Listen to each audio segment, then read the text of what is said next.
Eu sou Fernanda Magalhães, sou osteopata pediátrica e mãe do Gael. Eu sou Andréia Gudrim, mãe da Yasmin, conhecida como Yaya. Sou especialista em acupuntura e atendo acupuntura pediátrica. Nós somos a Maternidade Sem Filtro.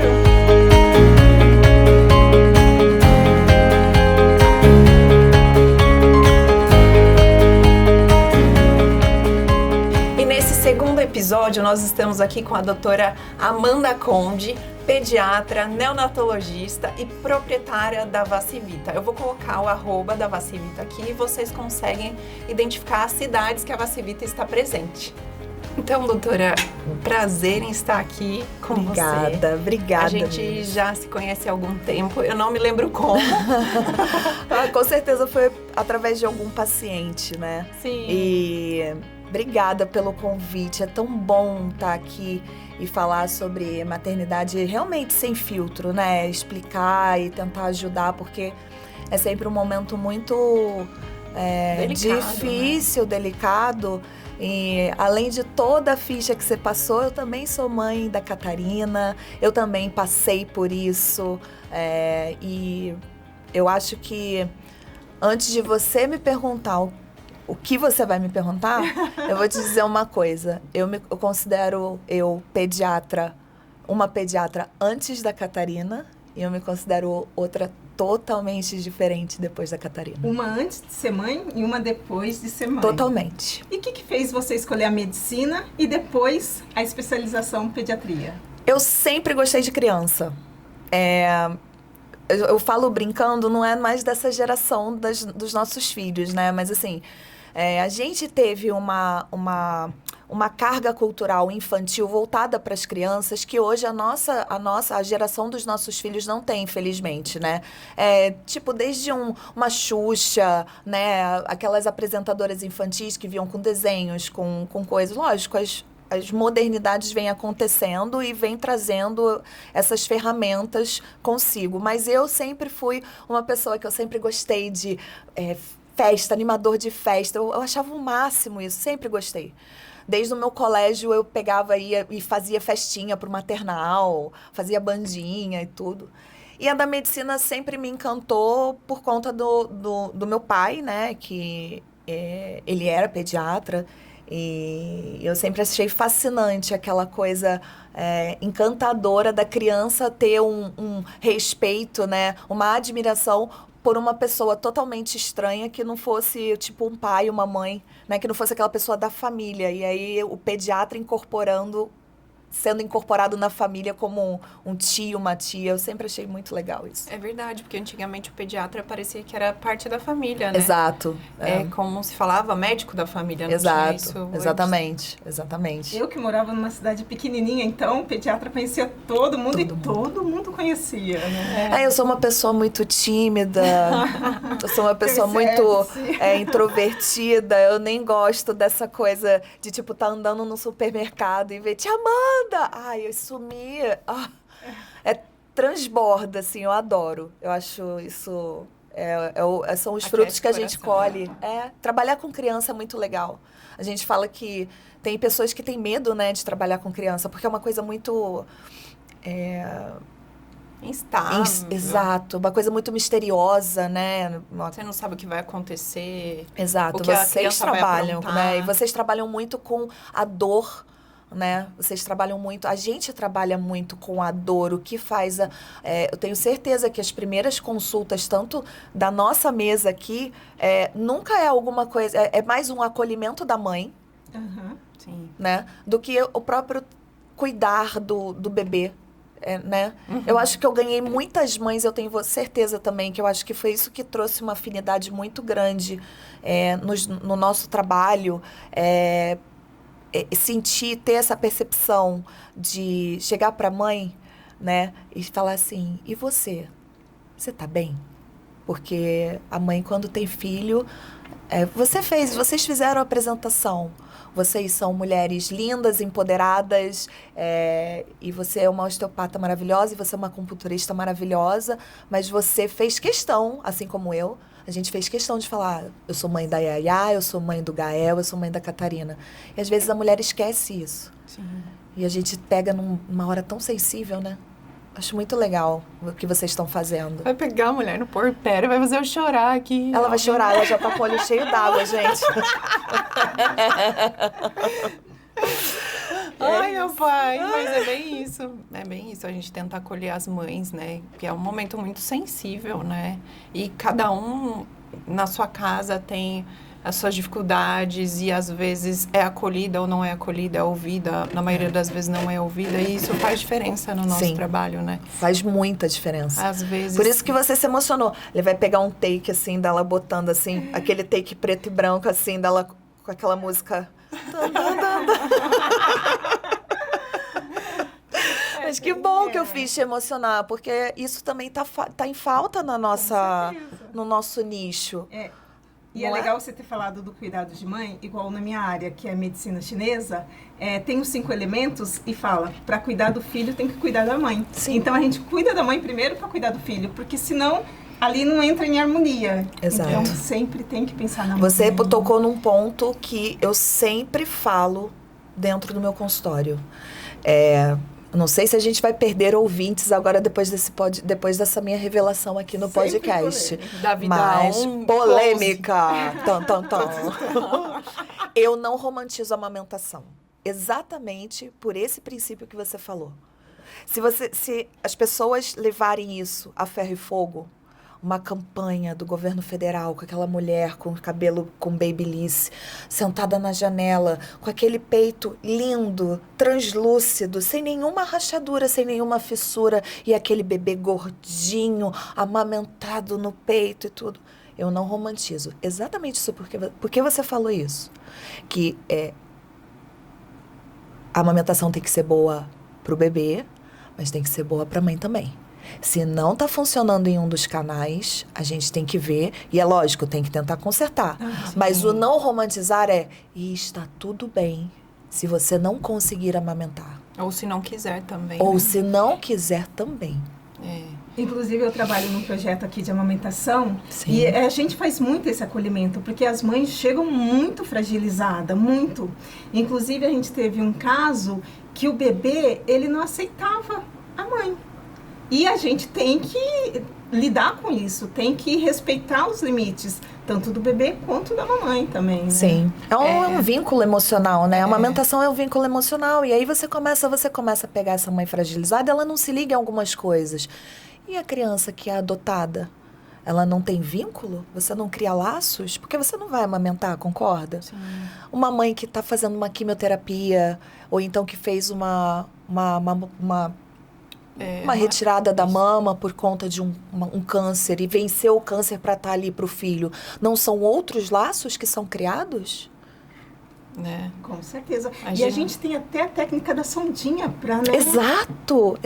O projeto do Nananenê, assim, eu acho que assim, é fabuloso. É o não romantizar, lógico, tentar até a última cartada. Seja no truco, sueca, no Rio de Janeiro é sueca, tá? O jogo do truco lá, do trunfo, super trunfo, seja o que for. Mas assim, a gente vai tentar.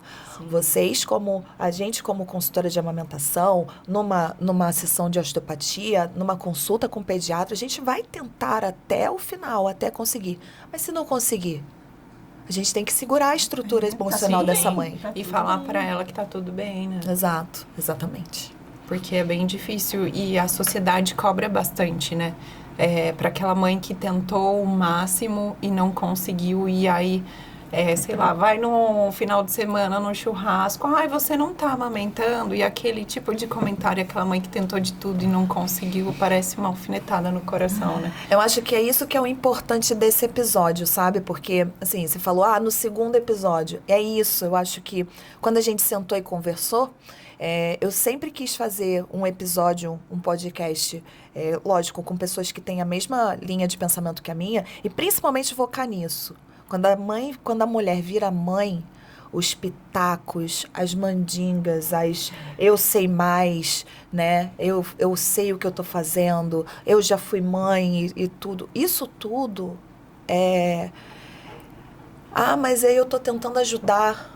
Né? Eu não sou contra avó, contra tia, mas grupos de WhatsApp, cara, vocês também sofrem com isso. Sim. Né?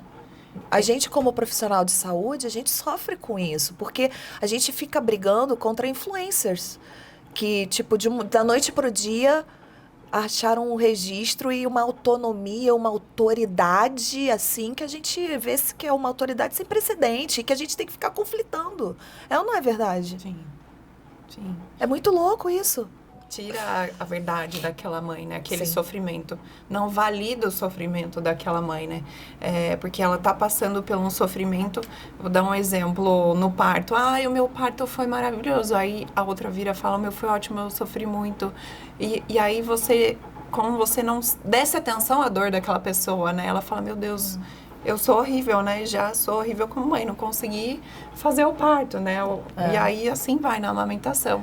Eu não sou mãe porque eu não tô amamentando. Eu queria aproveitar, então, fazer uma brincadeira, que eu sei que vocês são a maternidade sem filtro, mas eu queria aproveitar e fazer uma brincadeira, então, com vocês. Qual foi o pior pitaco que você já ouviu e que você teve que desacreditar? Faz um tempinho, porque minha filha tem 16 anos. Não, mas eu falo até mesmo dentro do seu atendimento e tudo. Ai, são tantos, né? Posso falar? Pode. Enquanto isso, penso. Eu encontrei uma mãe no shopping. Eu tava grávida ainda e minha gravidez foi muito difícil. Eu vomitei até o 7º mês. Parei de vomitar no 5º e voltei no 7º mês. Então eu sofri bastante. Pra mim a gravidez foi bem, assim, pesada. Eu falei assim, nossa, tomara que meu filho nasça logo porque eu não tô aguentando. Aí a pessoa que me abordou falou assim, o melhor momento da minha vida foi quando eu tava grávida. Eu tinha muita energia, eu fiz todos os projetos da minha vida. Aí eu, ai, que ótimo pra você, né? Eu quase lá, vomitando. Então, assim, tiram a minha verdade, né? Eu falei assim, nossa, o que eu tô fazendo de errado que eu tô passando tanto mal? Será que é meu psicológico? Será que eu tô com medo? Aí você começa a achar que aquilo tá errado. Sim. Né? Então, esse foi bem pesadinho pra mim. Lembrei. A tua filha ainda não está andando? Meu Deus! Ela tá atrasada. E daí, como fisioterapeuta, eu sei a importância do engatinhar para fortalecimento. Tudo bem, tá tudo bem. Cada um tem seu tempo. Sim. E não é porque um andou com 10 meses e o outro andou com 1 ano e 2 meses que o que andou com 1 ano e 2 meses tá errado, tá tudo certo. Acabou fortalecendo até mais a coluna para uma vida adulta, né? Sim. Mais preparada. O meu eu tenho. E o seu, doutora? O meu com a Catarina, com a minha filha? Quantos anos ela tem? Ela tá com 11 agora. E o meu, eu lembro, uma me marcou muito. Que foi, eu não sei se vocês tiveram isso, que foi a percepção das pessoas de, tipo, eu chegar e eu ter dúvidas de como cuidar, dar o banho e tudo.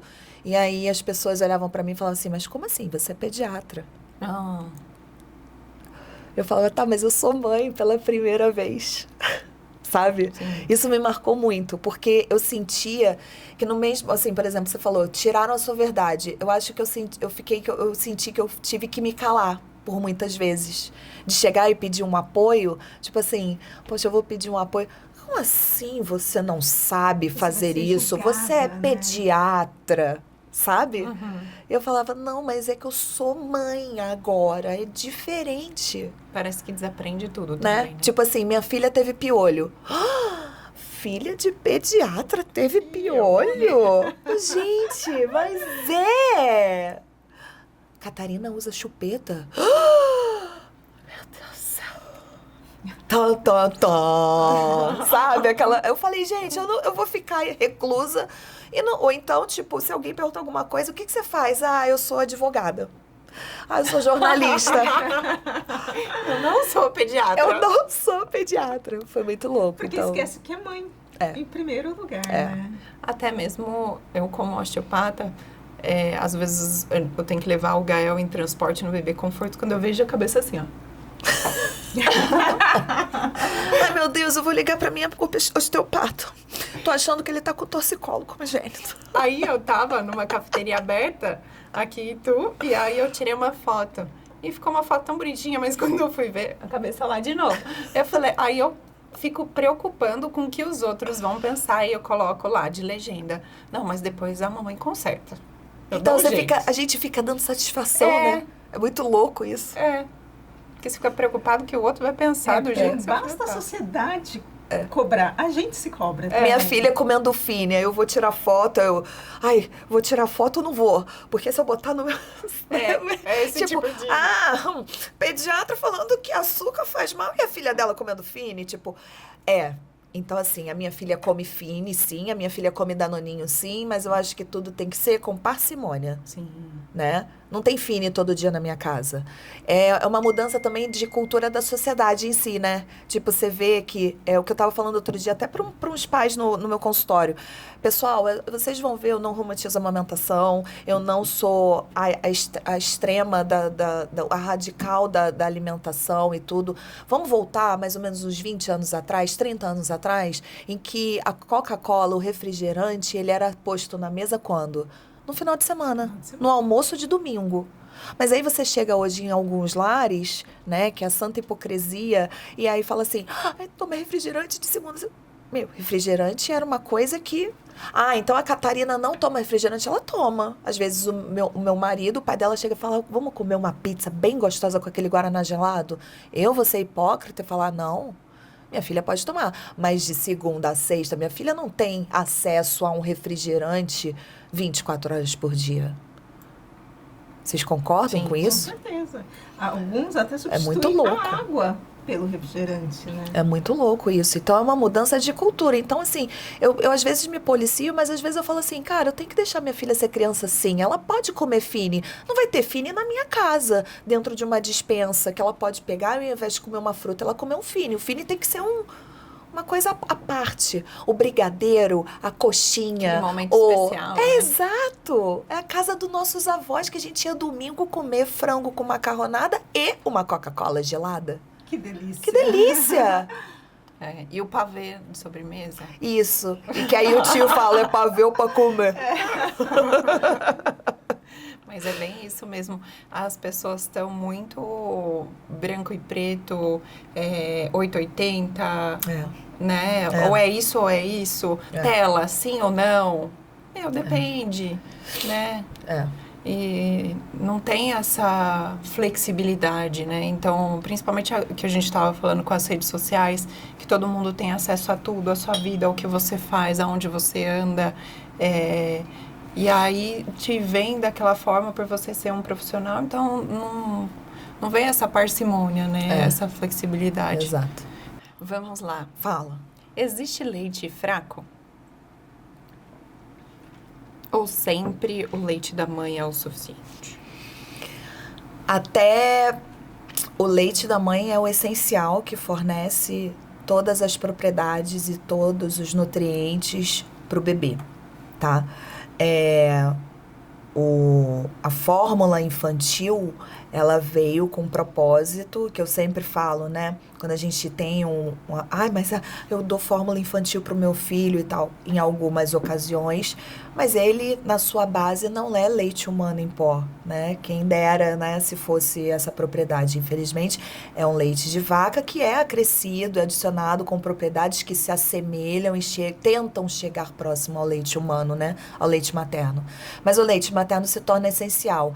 E aí, esse leite fraco, as mães começam a questionar, principalmente no começo, né? Que é aquela transição, que é aquele processo que a gente já tá careca de saber, né? Que é aquela questão do colostro, do leite de transição, né? Depois a gente chega até a produzir em demasia, né? Que são aqueles ciclos que daqui a pouco, que demora para a mãe se acertar.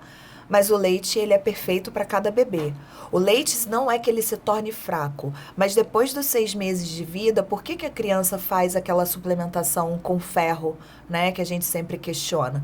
Porque o leite da mãe não é que o leite ficou mais fraco, e sim porque o bebê precisa de uma demanda maior nesse processo de introdução alimentar, e aí sim o ferro ele é complementado numa forma de suplementação. Mas não significa que o leite da mãe se tornou fraco. Inclusive, você como dona de clínica de imunização, Sim. o colostro é a primeira imunização do bebê, Exato. né? É o maior representante, assim. Exato. E você pode falar com propriedade disso, né? Do quanto que é importante. A quantidade de imunoglobulinas, de anticorpos, né? É impressionante, assim, eu acho que você vai passar por isso, e mãe que amamenta, isso me chamou muita atenção quando amamentei a Catarina. Eu tive uma vez que eu fiquei resfriada, e tive um quadro de uma coriza e tudo, e a gente fica preocupado, porque a gente está em contato direto ali com os nossos, né, com os nossos filhos ali.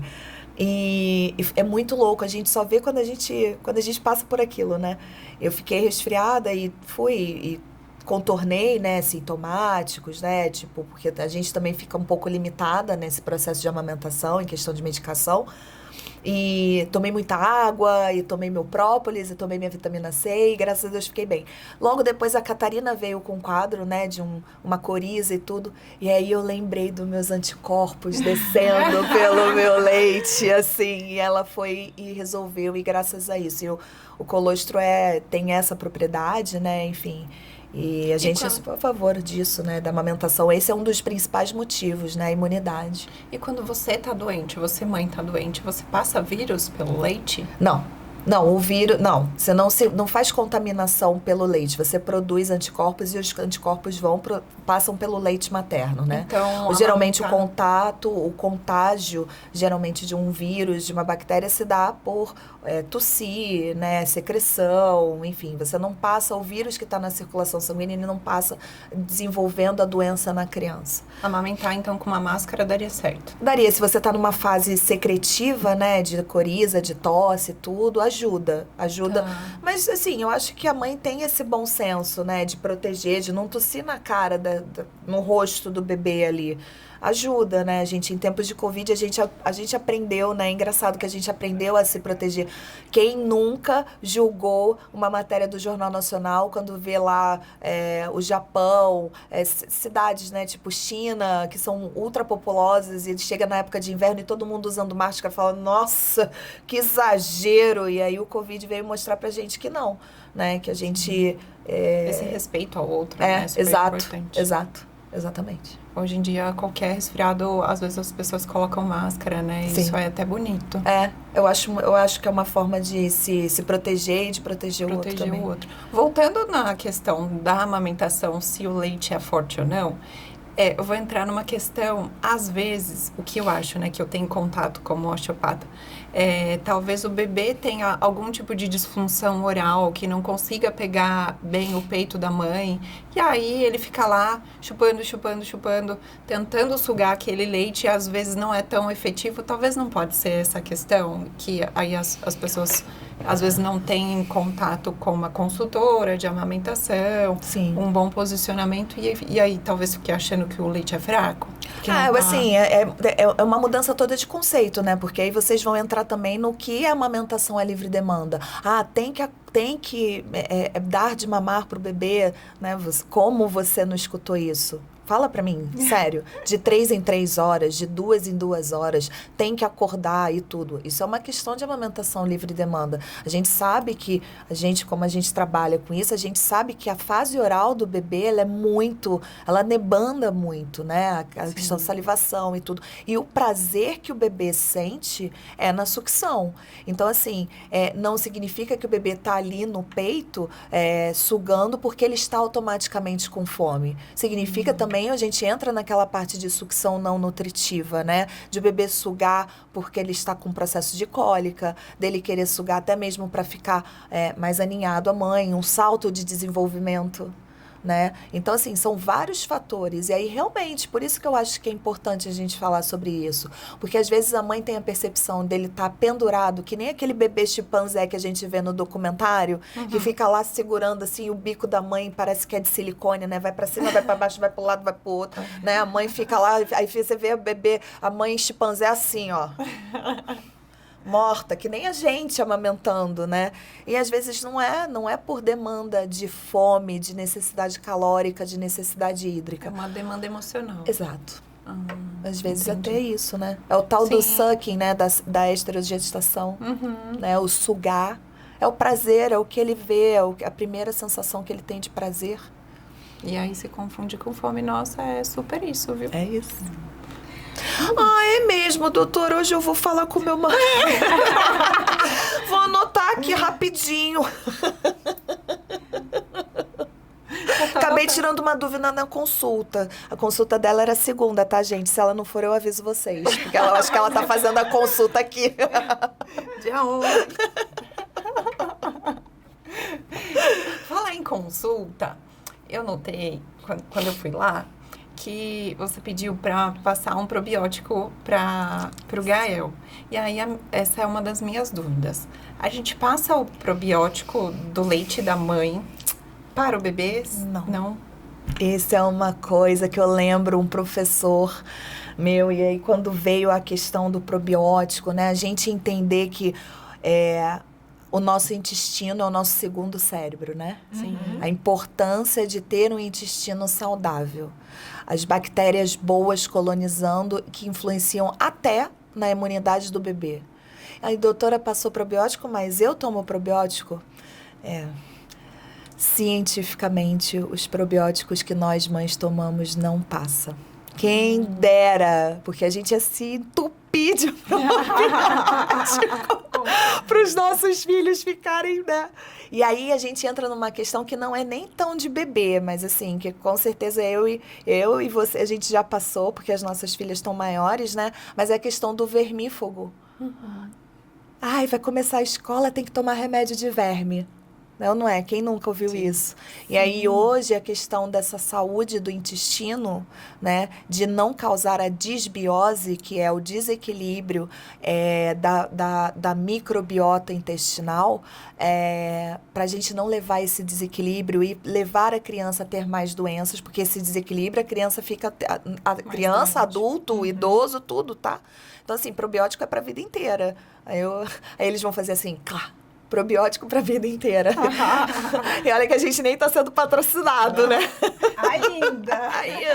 Vamos ver. Mas, assim, o probiótico para qualquer faixa etária, né? E aí, o vermífugo hoje, a Sociedade Brasileira de Pediatria orienta que os pediatras só façam em questão de clínica manifestada mesmo. Então, assim, tipo, uma diarreia que a criança não melhora e tudo, ou até mesmo os sinais, né, de verminose, né? Aquela coceira no bumbum, ovinho, larva e tudo, aí sim é indicado. Mas hoje, de forma profilática, não se indica mais. Porque causa desbiose Exato, intestinal. Exato. Ele mata tanto o verme, a bactéria ruim, né? Os vírus ruins, quanto a parte boa. E o antibiótico também. Assim, também. Que é aquele... Ai, doutora, acabou de sair do antibiótico, vai entrar de novo. Aí é papo...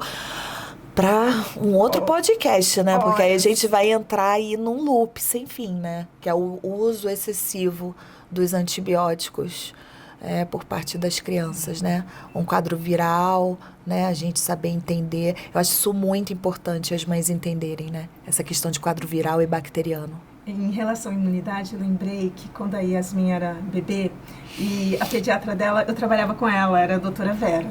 E um dia eu cheguei no consultório, eu falei pra ela, doutora, eu esterilizo tudo. Ela falou, menina, pelo amor de Deus, essa menina não vai ter imunidade, vamos parar um pouco, deixa essa menina ter contato. E hoje eu acho, daí eu já me toquei, né, parei, mas hoje eu vejo as mães com um super cuidado. O que você acha em relação a isso? Isso aí me lembra também esse pediatra que falou, que foi na mesma aula que eu tive, que ele explicando por que os probióticos não eram transmitidos através do leite materno. Para a gente entender sobre a importância da bactéria intestinal, dessas bactérias, dessa microbiota intestinal, foi feito um estudo, isso é muito legal isso, né? Porque é uma história muito legal. Vou tentar resumir, tá? Assim, eles fizeram um experimento com ratos. Então, assim, a mãe teve os ratinhos e teve tantos ratinhos. E aí, por exemplo, 5 ratinhos. Pegaram 4 e tiveram, assim, tipo, a mãe teve o parto, teve os ratinhos e tal, e eles ficaram ali mamando e tudo, aquele ambiente, né, tipo, a gaiolinha e tudo, então cocô e tudo, não sei o quê, lógico, né? E aí pegaram um ratinho e botaram ele num numa caixinha Isolado. totalmente estéril. Totalmente estéril. Tá? Como se tivesse pego assim, tipo a água, botava no micro-ondas. Porque a gente sabe, vocês sabiam que o micro-ondas esteriliza, né? Sim. Então, assim, eles pegavam a água e botavam, tipo, passavam por um processo de ultrafiltração. O alimento também, micro-ondas, esterilizava tudo, não sei o que, não. E aí, depois de 21 dias, se eu não me engano, ou um mês, não sei, depois alguém corrige aí se estiver vendo o episódio do podcast, mas eu acho que foi um mês. Um mês pegaram esse ratinho e botaram junto com os irmãos e com a mãe. E ele morreu de diarreia em 1 hora. Nossa. É muito louco, Muito. não é? E é um exemplo assim, né? Ó, Ele morreu de diarreia. O ratinho morreu de A diarreia. vitamina S de sujeira funciona, então. É lógico que, como pediatra também, né? Vamos ter assim, né? Não é aquela coisa, assim, aquele comercial de sabão em pó que aquela criança preta. Mas é importante, assim, lógico, tem os cuidados. A vitamina S que a gente fala é a criança pisar na grama, né? Mas em contrapartida, a gente vê uma outra situação, que é a famosa visita. O bebê nasceu e as visitas. O bebê tá lá e eu quero ir no shopping. O bebê tá comigo e eu quero ir na missa, no culto e tal. Isso é uma polêmica dentro do consultório, porque essa criança, esse bebê, ele ainda não tem as vacinas, né? Ah, mas aí você está falando que depois que ele tomar as vacinas pode? Não, porque a gente também tem outros vírus. A gente sabe que tem o bronquiolite, que são vírus, quadros virais, como a roséola, né? Um exantema súbito, quadro mão, pé, boca, estomatite. Aí então as mães estão tudo fazendo assim, ó, ouvindo, estão tudo assim, ai meu Deus, ai meu Deus. Mas são quadros virais e tudo, mas a gente, se a gente puder ter um mínimo de bom senso e que essas crianças sejam pelo menos preveníveis a essas doenças que trazem, que são combatidas por vacina, pelo menos nos primeiros meses ter um pouquinho de bom senso, né? Então ter não vai levar o sobrinho com aquele catarro verde para ir ver e conhecer o primo recém-nascido. Né? Aí eu falo também pra vó, eu adoro quando a vó vai no consultório, eu falo assim, vó, quando você for lá ajudar a mãe, ajudar a nora em casa, e você for sair, não vai no Pão de Açúcar primeiro, não vai no mercado primeiro fazer as coisas, ou então no shopping para depois ir na casa ver seu neto ou sua neta. Vai antes lá, depois vai ter contato. Mas vai, né? Mas tem esse bom senso, né? Esse cuidado, Sim. né? Sim. E aí a gente entra nessa, que com certeza vocês iam perguntar aí essa questão. Você ia perguntar, né? Eu ia. Dia 11 tem consulta, gente. Dia 11 eu venho aqui, volto e falo se ela for, tá? Pode deixar. Eu sei que você vai. A gente adora ficar conversando, eu quero apertar aquelas bochechas. Aquele gostosinho. Tá crescendo. Hoje ela postou, eu falei, não vai servir, mas esse macaco tá uma gostosura. Um macacãozinho tá ficando já. Ele é delicioso. E deixa eu perguntar uma coisa, que talvez não seria tanto de consulta. O que funcionava antes na pediatria que não funciona mais? Pelo menos o que eu observo, que antes se alimentava o bebê com 4 meses. Agora, a partir dos 6. Existe algo como o dar o vermífugo para ir para a escola, que antes se fazia que não faz mais? Que mudou. Eu acho que, apesar de a gente estar falando dessa coisa de tela, de TikTok, de Instagram, de influencers e tal, eu acho que o que a gente tem que pensar na nossa profissão é que é uma evolução da medicina, né? A osteopatia, a gente descobrir. Eu tenho certeza que meu irmão hoje de 37 anos, ele era PLV. Eu tenho certeza que um amiguinho meu da escola que me chamava muito a atenção, ele tinha transtorno de espectro autista. As coisas vão evoluindo. As coisas vão se modernizando. O ovo era só introduzido com 9 meses. Hoje, a gente vê que quanto mais cedo a criança é exposta a alimentos potencialmente alergênicos, menos chance ela tem de desenvolver alergia alimentar. Olha que dica legal, hein, mãe? Né? Então, assim, o ferro... começava com 4 meses. Esse ano, eu fiz 20 anos de formada, meninas. Quando eu estava na faculdade, eu aprendi a fazer mamadeira com açúcar e leite de vaca integral e maisena. A gente ensinava para alimentar criança desnutrida. E hoje, mas é amido de milho. Eu lembro as porcentagens: 50% de leite de vaca integral, 30% de água, uma colher de amido, uma colher de açúcar. Açúcar! Eu falo para as mães hoje de introdução alimentar, quando chega na consulta do 6º mês, há 7 anos atrás, a minha receita de introdução alimentar de frutinha era suquinho de laranja-lima. E hoje a gente fala que é até a partir de 1 ano, por quê? Porque o suquinho de laranja-lima a gente viu que a mãe dava como substituto de fruta e a criança só tomava água e frutose, água e açúcar só. Então é preferível, não é que é proibido, gente. É o que eu falo para as mães. Eu não sou radical. Vocês estão num dia com essa lua em Itu, com esse calor. E vocês estão lá e vocês acabaram de pegar um abacaxi e bateram com hortelã super fresco, não tá coado, com fibra e tudo. O seu filho não pode comer? Lógico que pode tomar. Você entendeu? Uhum. Mas não ser substituto aquele suquinho de laranja-lima coadinho, que é fácil de sugar, que não estimula a mastigação e que substitui, ele não vai sentir fome. Você entendeu? Uhum. Tem todo um papel por trás disso. Por que foi proibido? O vermífugo, por exemplo, vai começar a escola, a doutora tem que tomar remédio de verme. Não precisa mais. Então, as coisas vão evoluindo tanto pro mal, como a gente vê algumas situações, mas pro bem. A gente tem que saber utilizar essas modernidades pro bem. E você acha que o fato de ter essa evolução, de ter diagnósticos diferenciados, está aumentando o número de diagnósticos, por exemplo, do espectro autista, de outros tipos de diagnóstico por ter essa tecnologia, por ter essa facilidade que não se tinha antes? Ou você acha que está tendo alguma alteração, alguma modificação? A gente ainda está descobrindo, né? Eu acho que o transtorno de espectro autista ainda tem que ser muito estudado, assim como o Covid, assim como essas situações que estão sendo apresentadas para nós a cada momento, né? O que eu sou contra é com o diagnóstico de que eu falo que é repertorização de boteco, né? É aquela coisa assim, que a pessoa senta para comer uma pizza, meu filho é autista. Porque a fulana falou que ele faz assim com a mão, ou então porque ele faz assim com a cabeça. Peraí, calma. Assim, eu sou contra o rotular. Uhum. Meu filho com certeza tem TDAH. E aí o menino sentado no seu consultório, sentado. Quieto. Eu sou contra essa repertorização de boteco. Uhum. Que é tipo, a gente senta no boteco. Eu também fiz isso. Eu também faço isso. Eu também, amiga. Sabe aquela coisa? Qual é teu signo? Sabe? Tipo, isso eu sou contra.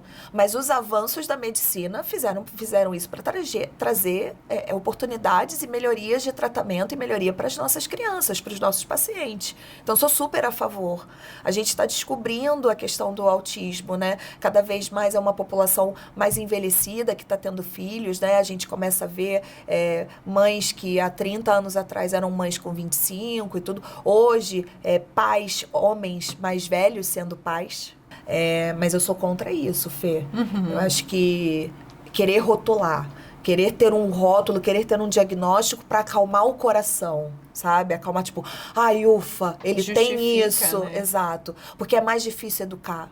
É mais difícil você sentar e entender, né? É mais fácil você botar um rótulo lá e tá tudo certo dessa forma. Certo, né? Aquela coisa assim, da seletividade alimentar. Eu não vou comprar porque ele não gosta, né? É a diferença do forçar e o insistir. Eu falo isso para os meus pacientes. A minha filha, quando ela começou naqueles 2 anos terríveis, ela comia beterraba e do nada ela ficava assim. E eu sou aquela mãe bem raiz, tá? Aquela mãe que o pessoal fala que, por causa do meu sotaque, fala que é a Dona Hermínia. Eu vou falar aqui uma confissão. Cara, me tira do sério. Ainda bem que eu só tenho uma filha, mas quando ela falava assim, que nojo pra comida. Gente, sabe, a gente tem que, sabe, eu falo, filha, ela falou uma única vez, valorize o que você tem, é um alimento isso, né? A gente tem que, é difícil educar. A gente fala assim, a criança fala, que nojo, a gente deixa passar. Sim, muito difícil. Em relação sal na comida, tem mães que acham que bebês, quando introduz, já tem que colocar o sal, porque não vai ter gosto. Explica isso para as mamães. Mais uma vez, vocês estão vendo, né? Tipo, esse podcast vai ser o ame ou odeia. Porque vocês estão vindo com umas polêmicas, assim, tipo, desde a amamentação. Eu acho que a introdução alimentar, é óbvio que a criança gosta mais da fruta. Gosta primeiro da fruta, por quê? Vocês sabem por quê? É docinho. Porque remete o leite materno. O leite materno é doce. É a nossa primeira papila gustativa que é estimulada. O salgado é diferente. Eu sou contra pegar um saleiro e vir com o sal e temperar a comida logo ali. Mas a comida, é o que eu falo pra mãe, prove, aí mais um insight do nosso episódio, prove a comida do seu filho. A comida do seu filho não pode estar insossa. O nosso filho ensina a gente a comer. O que faz quando um ano o pediatra chega e fala assim, olha, comida da família, tá tudo liberado. Aí você fala, ai meu Deus, eu como muito sal no feijão e tal. Eles ensinam a gente a comer. A quantidade, o sal é importante, ele é necessário para uma série de fatores e metabolismos dentro do nosso organismo. Zero sal, mas assim, tipo, uma pitada de sal para você pegar naquela panela e cozinhar o legume, não há problema. O problema é você salgar a comida. Esse é o problema. É essa a virada da chave. É o salgar a comida. E vamos combinar que tem temperos muito mais gostosos que também fazem esse mesmo efeito. Sim. Né? A cebola, o alho, né? Os temperos naturais. Isso é outra coisa também que eu falo. Não pega tempero desidratado. Aprenda a comer temperos orgânicos ali, frescos, naturais. Vocês vão ver que diferença que faz. Mais gostoso o sabor. Muito mais, muito mais. Entendeu? A polêmica do sal. Eu entendi. Eu já ia falar, eu não ia colocar nunca sal, porque eu achava que era isso. A comida não pode estar insossa. Prove a comida do seu filho. Tá. E é a hora que eu falo, gente, que as mães engordam, tá? Porque a gente fala que a amamentação emagrece. Não é? Não tem essa. E sabe que a gente começa a querer ganhar peso tudo de novo quando a gente faz a papinha do neném. Fica ligada nisso, tá? Porque aí a gente pega aquele prato de comida assim, mas tá tão gostoso. Ele não quer. Tá tão gostoso. Não vou jogar isso fora. Aí você come 3 vezes. Se liga nisso, hein, gente? Ó, se liguem. A gente não pode ser a lixeira dos nossos filhos, não. Porque eu engordei. Eu engordei por causa disso. Não pode sobrar comida. Sobrou comida, gente. Danoninho. Rapidinho. Ai, meu Deus. Batata, nossa. Mas tá bom? Resolvi? Sim, consegui senhora. esclarecer? Com certeza. Então tá bom. Então tá Eu ia bom. perguntar isso. Você ia perguntar isso? Lá na clínica, com 6 lá na meses. clínica. Quando tivesse introdução tá. alimentar. bom. Entendi. Entendi. Daí ela pediu pra mim perguntar, tá bom? Não fui eu, tá? Ai, meu O que Deus. mais de polêmica que temos? Polêmicas? Quando o pé e a mãozinha do neném tá fria, eu tenho que agasalhar, porque o Gael tá assim, 40 graus e ele tá com a mão e o pé frio. Bota uma meia de lã nesse menino, vai pegar uma pneumonia. Não bebe gelado que pega. Ar-condicionado. Olha o pé descalço. Não liga o ar. E a chuva? Tudo tem vírus, né? Pra avó, tudo tem vírus. Pra bisa, então, meu Deus, bebeu gelado. Já tá É resfriado. assim, mão e pé de bebê é sempre mais frio. E a cabeça do bebê é sempre mais quente. Então, assim, isso também se torna um gancho pra gente falar na temperatura, né? Pra ver febre. Sempre axilar, tá? Nunca aquele termômetro de Covid, assim, de cabeça, boca, nada. É sempre axilar. Tá? A temperatura fidedigna, sempre axilar. E aí a cabeça é mais quente por quê? Por isso que você, como osteopata, vai falar da moleira, da famosa moleirinha da cabeça e tudo.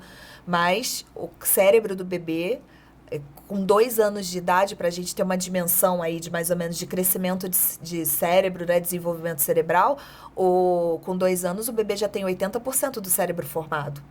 E aí, para crescer e desenvolver dessa maneira, gera calor. Então, a cabeça do bebê é mais quente. Por isso que os ossinhos são mais soltinhos, né? Sim, Né? maior vascularização. Exatamente. Então, para dar espaço para o cérebro crescer, Tem todo esse processo e tudo. E as mãos e os pés, as extremidades são mais frias.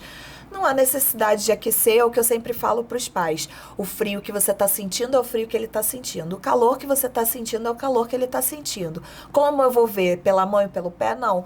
Bota a mão por dentro do body, às vezes está mais molhado, então ele está com calor, você vai ver que ele vai começar a fazer, né, aquela sudorese, aquele suorzinho, então ele está incomodado.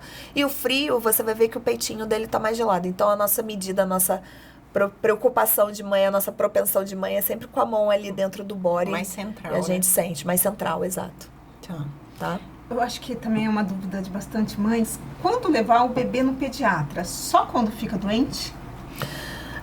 Assim, isso é uma coisa que a gente também conversa, né? Eu acho até que foi até foi até muito importante você ter mostrado, assim, que o quanto é importante a consulta até mesmo na barriga. É importante na barriga. Eu fui lá antes, né? Eu falei assim, doutora, eu quero você. Pode ir fazer consulta antes. Não, mas foi verdade, eu fui lá antes. Foi uma consulta pré-natal. A consulta do pré-natal é muito louco a gente falar sobre isso, porque assim, você tá conversando com uma pessoa todo mês, que é o seu obstetra, que é o seu melhor amigo, que é a pessoa de confiança. E aí, seu filho nasce, o obstetra faz assim... Obrigado, tchau. A gente se vê aí numa próxima. No preventivo ou no segundo filho. Beijo, tudo de bom. E aí você fica a ver navios. Aí você fala assim, cara, e agora? E o pediatra? Não que eu sou o exemplo e tudo, né? Assim, eu sempre falo para as meninas lá que trabalham comigo na clínica. Tem gente que é mais introvertida e não gosta desse meu jeito expansivo e tudo. Mas assim, eu sempre tento fazer do meu melhor, dar o meu melhor, assim, me colocar. Eu tento me colocar sempre muito no lugar da mãe. Então, talvez isso que eu tenha esse carinho das mães comigo, sabe? De ter essa confiança e tudo.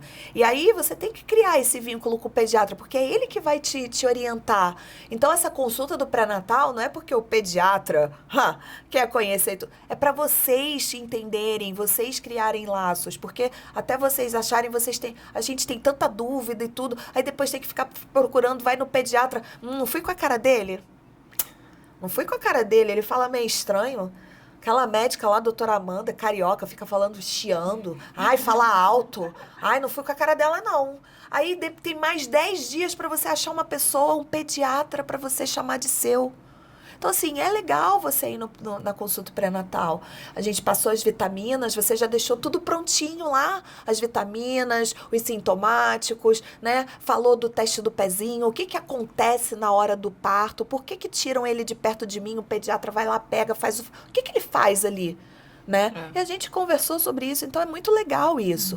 E aí essas consultas que a gente chama de puericultura, elas são importantes para a gente ver o acompanhamento e o crescimento do bebê todo mês, né? E aí depois vai se espaçando. Então assim, por exemplo, a minha filha com 11, ela vai no pediatra.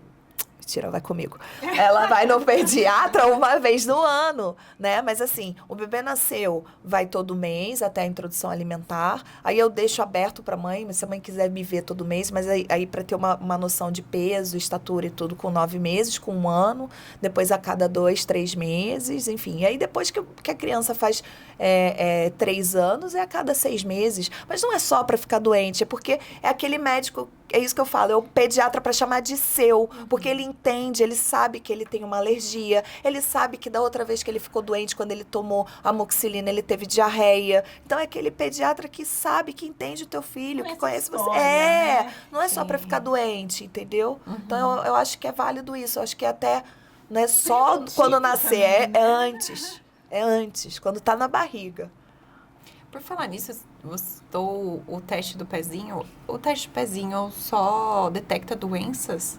Ou também síndromes? Ou alguma outra coisa? O teste do pezinho, né? O governo federal, ele disponibiliza o teste... agora em 2000, acho que foi 2000, foi no governo Bolsonaro. Ele fez uma ampliação do teste do pezinho, né? Que o teste do pezinho é gratuito. Né? O Instituto Jô Clemente, antigamente era a PAI, hoje é o Instituto Jô Clemente, ele faz esse teste, esse rastreio de doenças genéticas e doenças que podem, inclusive, doenças sexualmente transmissíveis, toxoplasmose, né? Sífilis e tudo. Quando a gente entra nesse tandem, né? Que é esse... Expansivo? Que são... Oi? Quando é expansivo?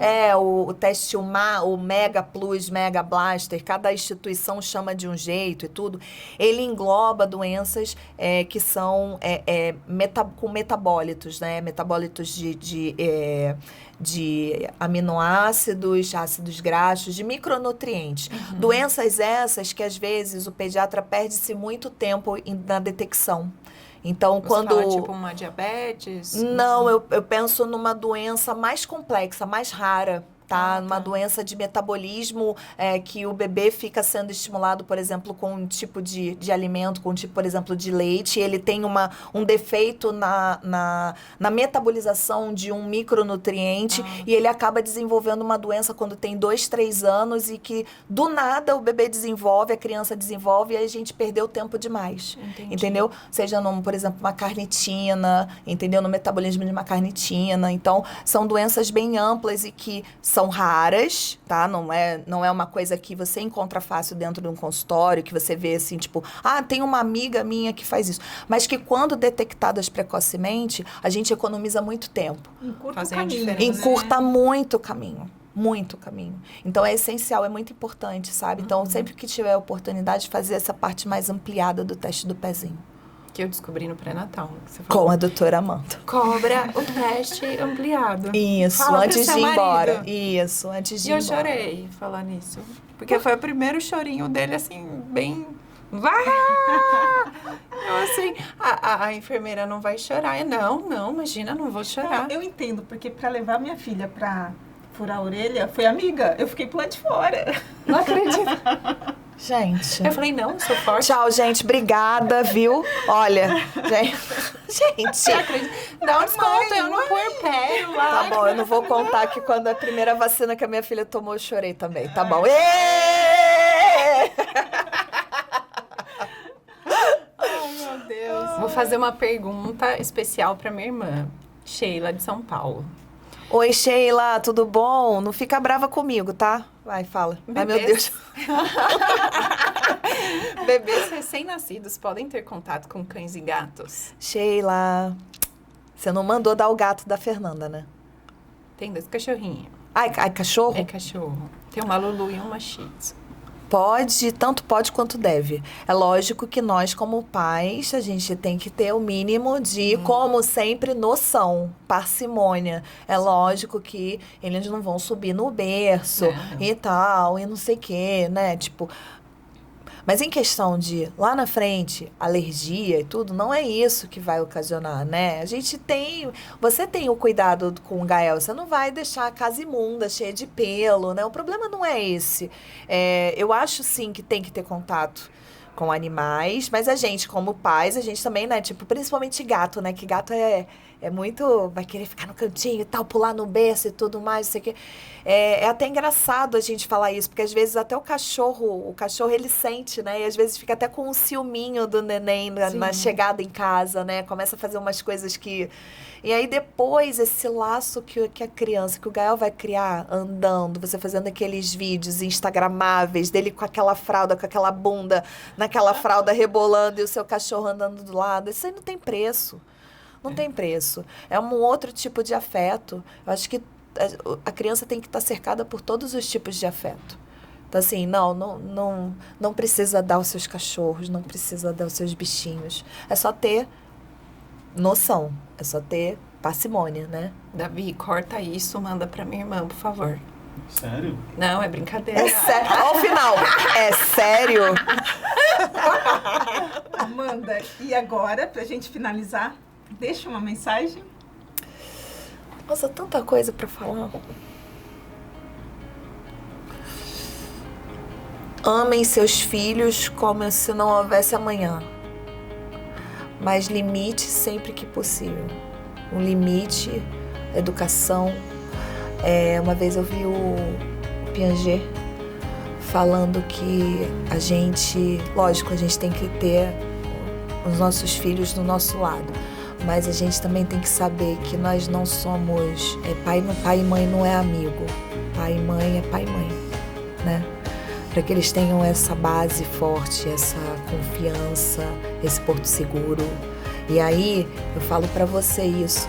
Não vai ser você botando ele com você numa cama compartilhada, ou então os extremos, né?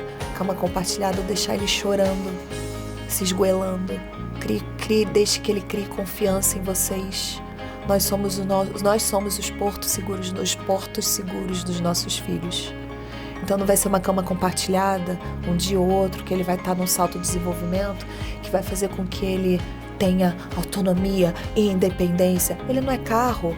Nossos filhos não são carros, não são performances. A gente tem que ser exemplo deles, a gente tem que ser o... Vem, sabe? Vem. Você vai ouvir tudo. A gente vai te aplaudir, a gente vai ficar jogando rosas no teu caminho, no teu percurso da vida, não. A gente vai ajudar a tirar aqueles espinhos ali, ó, aquela ali, ó, que te faz querer desistir e tudo. Por isso que eu falo que a gente não pode ser só amigo, a gente tem que ser pai e mãe. Obrigada, muito obrigada por esse convite, muito obrigada. Eu gosto muito de vocês, eu sou fã do trabalho de vocês. Eu acho que quanto a gente trabalha junto e melhor, quem agradece são as mães, são as crianças. E assim, eu tenho muito orgulho de falar assim, eu tenho uma pessoa para encaminhar, eu tenho uma pessoa para te indicar. E eu sei que o inverso também, o reverso acontece também. No dia que a gente parar de ter essa vontade, esse olho ficar marejado da gente falar dos nossos filhos, da gente se emocionar com cada mãe que chega e fala assim, obrigada, olha no teu olho e fala assim, obrigada, você me ajudou. Quando a gente perder o tesão, a vontade de fazer isso, eu acho que é melhor a gente se afastar do que fazer meia boca. E muito obrigada pelo convite de vocês. Nossa, que é um prazer. E deixe agora o seu Instagram. Ai, gente, olha que momento blogger. Olha, meu Instagram tá... @doutora_DRA.amandaconde, tudo junto. E a Vacivita, que é o lugar que eu trabalho, né? @Vacivita com 2 T's. A gente tá em Itu, Salto, Indaiatuba. E muitos lugares aí. Entra lá pra ver. Foi isso, é isso. Mais uma coisa, né? Que a gente fez pelos nossos filhos. Depois, uma vez, a gente volta aqui, eu te conto que a Vacivita foi por causa da Catarina. Caramba! Foi. Filho movimenta a gente, sim, né? Sim, Nossa Senhora, é uma energia, é uma coisa. Ai, sou uma pediatra antes da Catarina e depois.